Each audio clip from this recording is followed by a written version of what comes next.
오늘 우리에게 주시는 하나님 말씀은 마가복음 4장 13절에서 20절까지 말씀입니다. 마가복음 4장 13절에서 20절 말씀 한 절씩 교독을 하시겠습니다. 또 이르시되 너희가 이 비유를 알지 못할진대 어떻게 모든 비유를 알겠느냐? 말씀이 길가에 뿌려졌다는 것은 이들을 가리킴이니 곧 말씀을 들었을 때에 사탄이 즉시 와서 그들에게 뿌려진 말씀을 빼앗는 것이요.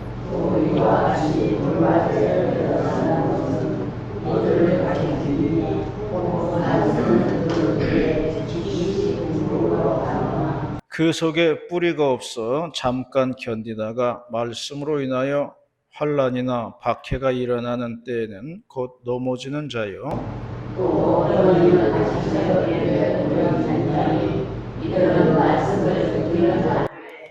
세상의 염려와 재물의 유혹과 기타 욕심이 들어와 말씀을 막아 결실하지 못하게 되는 자요.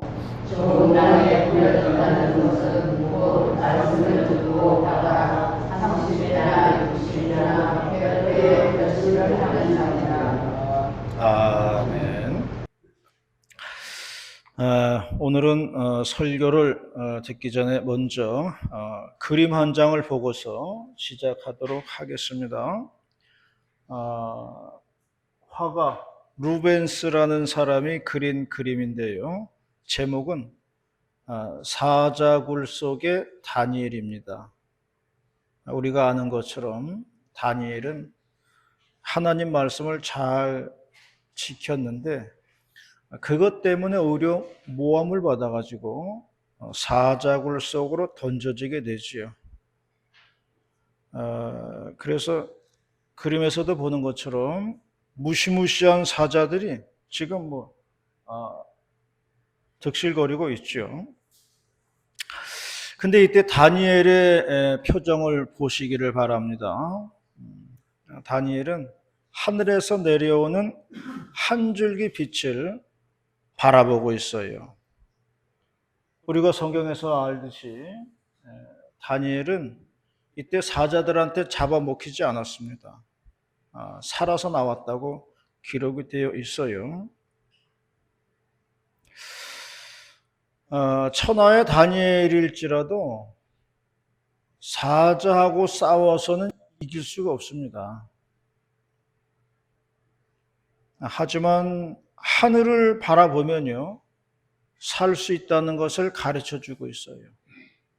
사자랑 싸워서 살아날 방법은 없지만은, 이길 수는 없지만은, 눈을 들어서 하늘을 바라보면은 살 길이 열린다고 하는 것을 저 그림이 알려주고 있는 겁니다. 우리가 사는 세상은요, 사자들이 득실거리는 세상과 같습니다. 우리가 세상하고 싸우려고 그러면요, 패할 수밖에 없어요. 우리가 세상을 이길 수가 없어요. 그러므로 우리는 다니엘처럼 하늘을 바라봐야 된다는 거예요. 하늘로부터 내려오는 한 줄기 빛, 하나님이 주시는 빛을 바라볼 때에 우리가 세상을 이길 수가 있다고 하는 것을 말씀해 주고 있는 것입니다.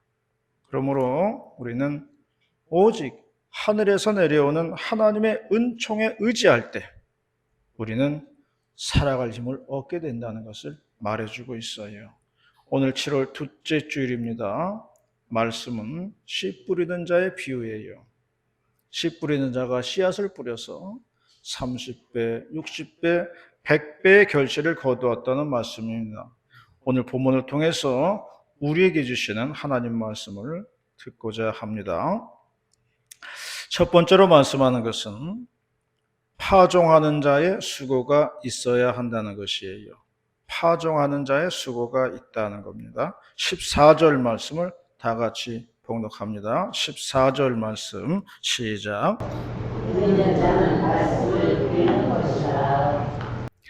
파종하는 자의 수고는 먼저 준비하는 데에 있더라고요.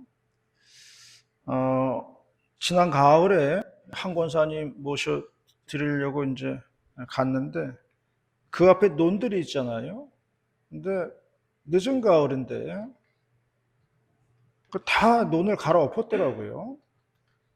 그래서 아니 봄도 아닌데 늦가을에 저렇게 논을 갈아엎어 놓았냐 그랬더니 미리 해놔야 병충해도 없고 또 수확도 많이 난다 그런 말을 들었어요. 제가 그때 알았어요.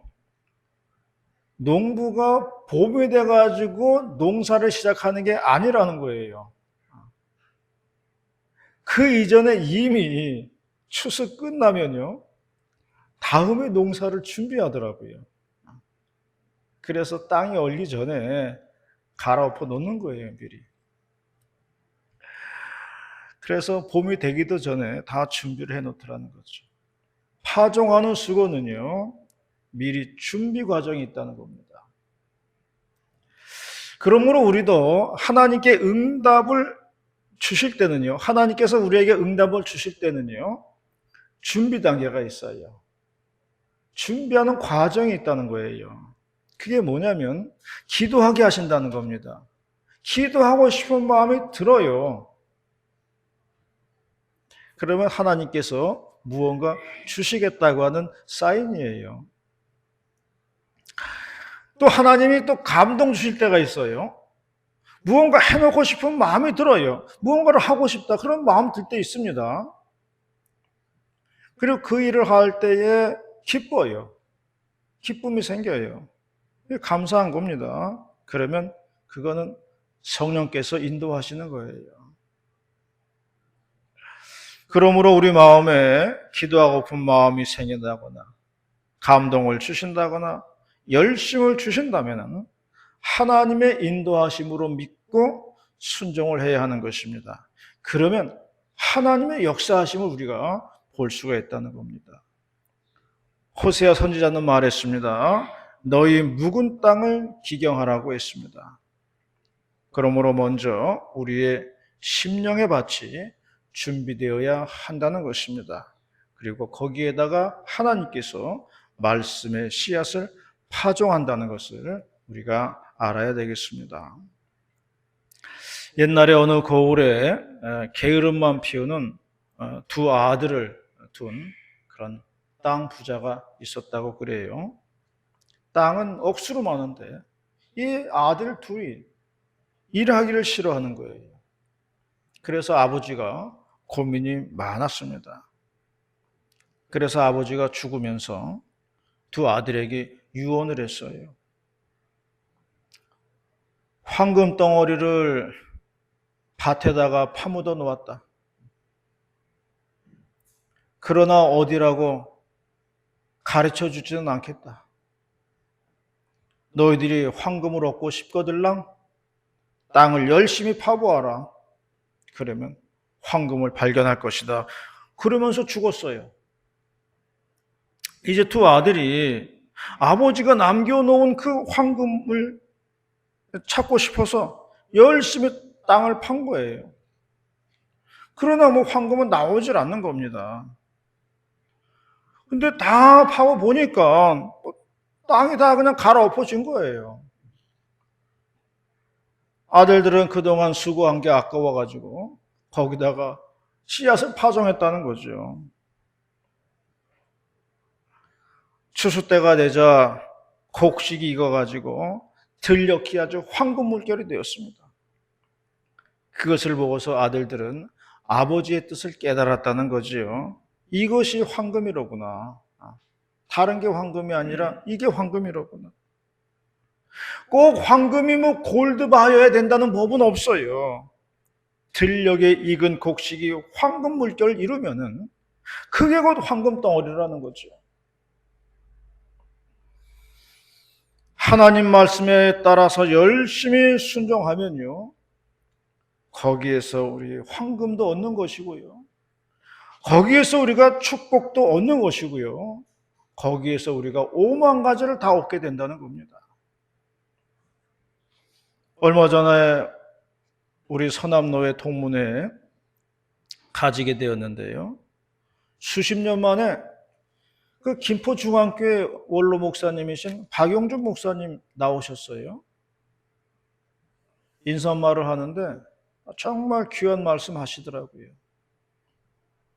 뭐라 그러시냐면은 교회가 있어야 동문회도 있다 그러시더라고요. 교회에서 열심히 일해야 동문회도 있는 거지. 교회가 없으면 동문회도 없다는 거예요. 그러므로 우리가 열심히 교회를 위해서 충성을 해야 된다는 거죠. 성실하게 충성해야 된다는 거예요.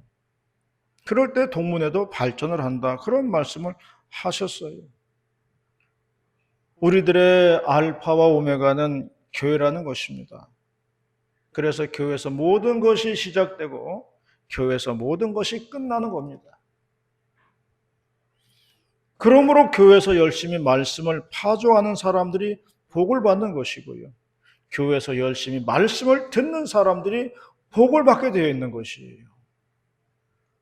말씀이 뿌려지고 말씀을 받아들이는 축복된 성도님들이 다 되시기를 바라겠습니다.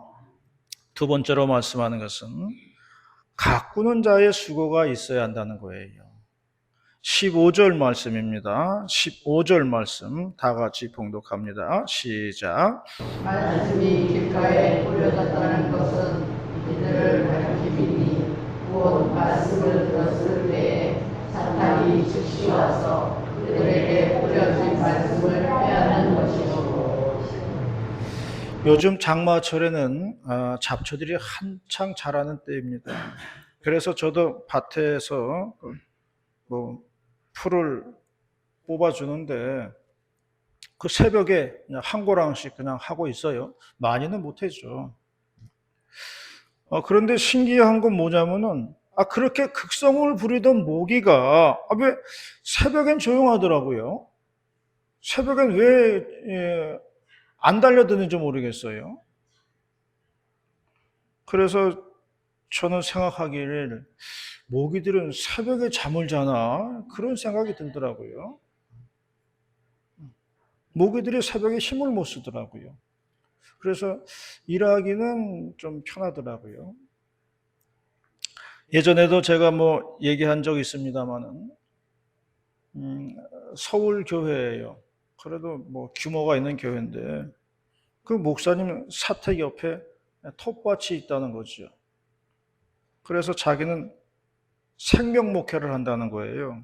그래서 모든 생명은 다 귀하기 때문에 잡초건 곡식이건 다 생명이다. 그래서 하나도 뽑지 않고 다 키운다는 거예요. 다 같이 살아야 생명이라는 거죠. 그리고 교단 신문에다가 사진 한 장 올렸는데 이게 밭인지 무슨 밀림인지 아주 알 수 없는 그런 사진 올렸더라고요. 교단 신문 전국의 목사님들 다 보거든요. 서울에서 목회하시는 목사님들이야 그냥 생각 없이 넘어갈 수도 있어요. 그러나 시골에서 목회하시는 목사님들이 그걸 보고 무슨 생각을 했을까요? 이게 생명 목회가 맞는 건지 이게 틀린 건지 고민했을 것 같아요. 진짜 생명 목회를 하려면은 가라지를 뽑아줘가지고 곡식이 제대로 자라게 하는 게 생명 목회죠. 가라지는 묶어서 불에 던져버리고 곡식단은 잘 걷어가지고 곡간에 들이는 게 생명 목회일 거예요. 그러므로 우리가 영적인 생명을 가꾸는 데에는 우리의 시간과 수고 그리고 땀과 노력이 들어가야 된다는 것을 말씀해 주고 있어요. 가만 놔두면은 정글이죠. 밀림만 되고 마는 거예요. 성경에 보면 씨앗이 길가에 뿌려졌다고 했습니다. 뿌리가 내리는가 싶었더니만 이내 시들어버리고 말았습니다. 말씀을 듣지만 이내 사탄 마귀가 와서 말씀을 거두어가는 것을 말한다고 했어요. 씨앗이 돌밭에 뿌려졌다고 했습니다. 뿌리를 내리는가 싶었는데 환난과 핍박으로 인하여 시들어 버리고 말았다고 했습니다. 씨앗이 가시덤불에 뿌려졌다고 했습니다. 뿌리를 내리는가 싶었는데 세상의 염려와 걱정과 유혹으로 인하여 시들어 버리고 말았다고 했습니다. 그러므로 우리가 한 알의 씨앗이 뿌려지고 열매를 맺기 위해서는 그만큼 수고와 헌신이 들어가야 한다는 것입니다. 세상에는 염려거리가 너무 많습니다. 세상에는 걱정거리도 많아요. 세상에는 유혹도 많습니다. 그래서 이 세상은 온통 길가 밭이고 돌짝 밭이고 가시덤불 같은 밭이에요. 이런 세상에서 우리가 믿음을 지키고 살아가야 한다는 것을 말씀해 주고 있는 겁니다. 포천에서 목회하시는 목사님이 있어요. 얘기 들어보니까 포천에는 두 가지가 유명하다고 그래요. 하나는 포천 막걸리, 그리고 또 하나는 포천 이동갈비가 유명하다고 그래요. 그런데 요즘은 포천 막걸리는 시들하다고 그래요. 찾는 사람이 별로 없다고 그럽니다. 그런데 이동갈비는 아직도 성업 중이라 그래요. 오래됐거든요. 근데 아직까지도 그렇다 그래요. 저도 가서 먹어본 적이 있습니다만은 가격이 그렇게 싼 것도 아니에요. 굉장히 비싸요. 그런데도 여전히 사람들의 발걸음이 있다는 겁니다. 그런데 특이한 것은 이러한 가게들은 오직 단 한 가지 메뉴밖에 없다는 거예요. 오직 이동갈비 그거 하나예요. 딴 거 없어요. 어느 집을 보면 슬그머니 메뉴를 막 늘린다 그래요. 이것도 하고 저것도 하고 막 메뉴를 여러 개 한다는 거죠. 그런데 사람들이 가는 집은요, 이동갈비 하나에 목숨 거는 집을, 그 가게를 간다는 거예요. 이것저것 다 해놓고 가는 집은 안 간다는 거예요. 이동갈비 그거 하나 붙들고 살아야지 살 길이 열린다는 것을 말해주고 있어요. 우리가 살아나가는 방법은 다양합니다. 이 길도 있고 저 길도 있고 양쪽 길도 있고 많아요. 그러나 우리에게는 오직 주님이 가신 길을 가야 한다는 것을 말해주고 있어요. 그것이 우리가 고난을 헤쳐나가는 방법입니다. 그 길만이 우리가 환난을 이기는 방법인 줄로 믿으시기를 바랍니다. 이 길, 저 길 돌아볼 것이 아니라 주님이 걸어가신 길, 주님이 계신 길을, 그 길을 따라가야 만사가 해결된다는 것을 믿으시기를 바랍니다. 갈릴리 바다에서 제자들이 탄 배가 파도와 풍랑에 막 휩쓸릴 지경이었습니다. 그런데 어두운 저편에서 누가 하나 걸어오는 거예요. 제자들은 유령이라고 두려워했습니다. 그런데 가까이서 보니까 예수님이셨어요. 베드로가 말했습니다. 나도 주님처럼 무리를 걷고 싶습니다. 그렇게 말했어요. 예수님이 그러라고 했어요. 그래서 베드로가 배에서 내려가지고 무리를 걷기 시작했습니다. 그런데 주님만 바라보고 걸어갈 때는 무리를 걸으셨었는데 순간 바람과 파도를 보고서 무서워하니까 물속에 빠지고 말았다. 그렇게 기록이 되어 있습니다. 갈릴리 바다에는요, 다 공존하고 있습니다. 모든 것이 다 있어요. 험한 파도가 있고요, 바람도 불고요, 칠흑 같은 어둠이 있고요, 제자들이 탄 배도 있고요, 예수님도 있습니다. 여기에서 무엇을 볼 거냐가 중요한 거예요. 무엇을 볼 거냐. 다 있는데 여기에서 우리들은 예수님만 바라봐야 된다는 거예요. 여전히 등 뒤에는 풍랑과 파도가 치죠. 우리를 집어삼킬 듯한 공포가 엄습해 오죠. 다 있습니다. 없는 거 아니에요. 그런데 주님 바라보고 걸어가면은 무리를 걸어갈 수 있다는 거예요. 주님만 바라보고 나아가면 전진할 수 있다는 겁니다. 이걸 말해주고 있는 거예요.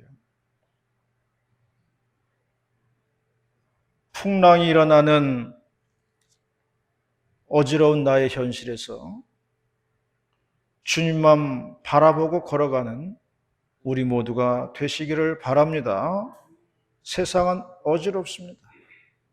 세상은 파도와 풍랑이 넘칩니다. 그럴 때에 우리가 무엇을 보고 나아갈 것인가? 예수님만 보고 나아가시는 여러분들이 되시기를 바랍니다. 그래야 이겨낼 수 있는 거예요. 주님만 바라보고 걸어가야 한다는 것입니다. 이러한 저와 여러분이 다 되시기를 바라겠습니다. 마지막 세 번째는 거두는 자의 기쁨이 있다고 말씀했습니다. 20절 말씀 다 같이 봉독합니다. 20절 말씀 시작.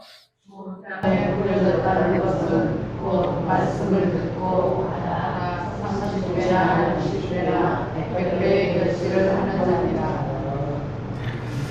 네, 저도 텃밭 농사를 좀 해보니까요. 농사는 뭐 4단계로 되어 있는 것 같아요. 첫째는 뭐 씨앗을 뿌리는 단계고요. 그 다음에 두 번째는 뭐 가꾸는 단계죠. 가꾸였죠. 3단계가 이제 수확하는 단계죠. 걷어들이는 단계죠. 4단계 중요합니다. 4단계. 이거는 보관하는 단계예요. 이건 사람들이 생각을 안 하더라고요. 보관이 안 되면요.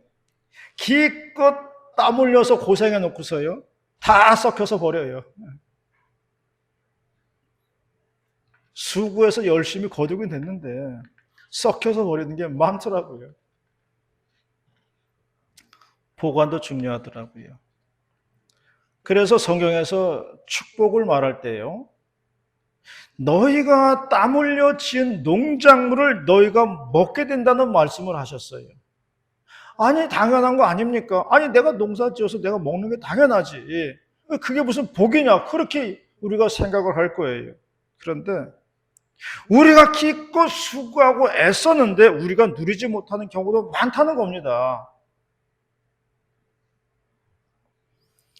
옛날에는 기껏 농사 지어 놓으면요. 강대국들이 쳐들어와가지고 다 빼앗아 갔다는 거예요. 그러므로 결실의 기쁨을 누릴 수 있는 게 복이라는 거예요. 그래서 성경이 내가 농사 지은 거 내가 먹을 수 있다는 게 복이라는 거예요. 그렇게 하지 못하는 경우도 많다는 겁니다. 그래서 시편에는 이런 말씀이 있어요. 눈물을 흘리면서 씨를 뿌리는 자는 기쁨으로 그 단을 거두리로다. 내가 뿌린 씨앗, 내가 거두는 것도 축복이에요. 씨 뿌리는 자의 비유는 마태복음, 마가복음, 누가복음에 공통적으로 다 나와 있어요. 그런데 세 군데 다 읽어보면은 유독 누가복음에만 없는 말씀이 들어가 있더라고요. 뭐가 들어가 있냐면은 말씀을 듣고 지키어 인내로 결신하는 자들이라 그렇게 되어 있어요. 말씀을 듣고 지키어 인내로 결신하는 자니라 그런 말씀이 들어가 있습니다. 다른 곳은 그냥 뭐 30배, 60배, 100배의 결실을 얻는다 그렇게 말씀했고요. 마태복음 같은 경우에는 거꾸로 얘기했어요. 100배, 60배, 30배 이렇게 되어 있습니다. 결실에는 인내가 들어가야 된다는 것을 말씀해 주고 있습니다. 어느 목사님이 그런 글을 썼어요. 예수님을 믿는다는 고백 하나만으로 천국에 들어갈 수 있는 게 아니라는 거예요. 왜? 왜 그러냐면 우리는 아직 하나님 나라에 들어가고 있는 중이라는 거예요. 지금 들어간 게 아니에요. 지금 가고 있는 중이라는 겁니다. 하나님 나라로 가는 길 위에 있다는 거예요. 그러므로 천국문 앞에서 어떤 일이 일어날지 아직 모르는 거예요. 어떤 일이 일어날지, 우리가 걸어가는 이 길 위에서 어떤 일이 발생할지 모른다는 거예요. 가다가 욥의 시험을 만나게 될지, 가다가 사탄 마귀가 덫을 놓고 기다리는데 거기에 걸리게 될지 알지 못하는 겁니다. 그러므로 우리가 완주하는 그날까지, 하나님 나라에 들어가는 그 끝날까지 우리가 인내로 결실을 해야 된다는 것을 말해주고 있는 겁니다. 제가 이제 군종장교의 글을 읽어본 적이 있어요. 이 군종장교라고 하면은 군대에서 사역하는 목사님을 이제 군종장교라고 그래요. 이분이 공군에서 이제 사역을 하시는데 부대장은 별 하나라 그래요. 준장이죠. 원스타라고 그러는데요. 근데 매번 만날 때마다 그렇게 인사를 한다고 그래요. 이 부대장이. 아유, 목사님, 새벽마다 이렇게 부대의 안전을 위해서 기도해 주셔서 감사합니다. 그렇게 인사를 한다는 거예요. 처음에는 그냥 감사로 그냥 받아들였는데, 이거 만날 때마다 이거 그렇게 인사하니까 이게 은근히 부담이 된다는 거예요. 그래서 어떤 날은 피곤하기도 하잖아요. 그래서 오늘 새벽 좀 하루 쉬어야 되겠다. 그런데 순간 이 부대장의 소리가, 인사 소리가 딱 기억나면은 벌떡 일어나야 된다는 거예요.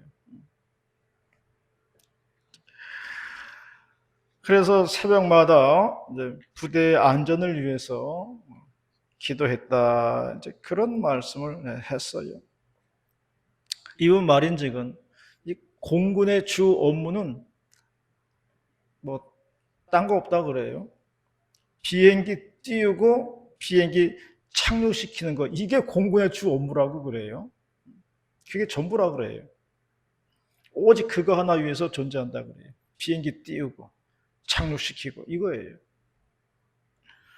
그러니까 목사님은 비행기 뜨는 것을 위해서 기도하고 비행기 착륙하는 것을 위해서 기도하고 하는 겁니다. 그런데 어느 날 성령께서 깨달음을 주시더라는 거예요. 비행기 뜨게 하고 착륙하고 하는 거, 그것도 다 사람들이 하는 일이다. 그러므로 사람과 사람 사이의 관계도 중요하다. 사람과 사람 사이의 안전이 중요하다. 그런 걸 깨달았다는 겁니다. 그래서 뜨고 내리고 하는 것도 기도를 해야 되지만 그것을 위해서 밑에서 수고하는 사람들을 위해서도 기도하게 되더라는 거죠. 누가 뛰고 누가 내리게 하는 거예요. 다 사람들이 하는 건데 그 사람들을 위해서 기도하게 되었다는 그런 이야기입니다. 그래서 지상에서의 안전, 공중에서의 안전, 그런 안전을 위해서 기도하게 되었다고 하는 그런 이야기예요. 우리가 천국 가는 그날까지요, 안전하게 열매 맺는 신앙이 되어야 합니다. 그러기 위해서는 인내가 필요하다 그랬어요. 나무에서 열매가 익으려면 그 뜨거운 태양빛을 다 받아내야 되고요. 폭풍과 비바람 다 맞아내야 됩니다. 마찬가지로 우리들도요, 천국 가는 그날까지 많은 일들이 있는 거예요. 그걸 인내로 결실해야 된다. 그렇게 말씀했어요. 인내로 결실한다. 그 과정 다 거쳐야 30배, 60배, 100배의 결실을 얻게 된다고 말해주고 있는 겁니다. 우리가 어떤 환경에서도 인내로 결실하여 30배, 60배, 100배의 결실을 하는 저와 여러분이 다 되시기를 축원합니다. 기도하시겠습니다. 사랑과 은혜가 많으신 아버지 하나님 감사드립니다. 오늘도 거룩한 주일을 맞이하여 말씀 앞에 모여서 하나님 말씀 놓고 은혜 나누게 하시오니 감사를 드리옵나이다. 천국 가는 그날까지 많은 일들이 걸어가는 길 위에 있지만 주님 한 분 바라보면서 인내로 결실하는 믿음 가지게 하여 주시옵소서. 그래서 우리의 인생 여정 속에서 30배, 60배, 100배의 결실이 있기를 원하옵나이다. 하나님께서 붙잡아 주시고 인도해 주시고 역사해 주시옵소서. 할렐루야 감사드리며 예수님의 이름으로 기도 올리옵나이다. 아멘.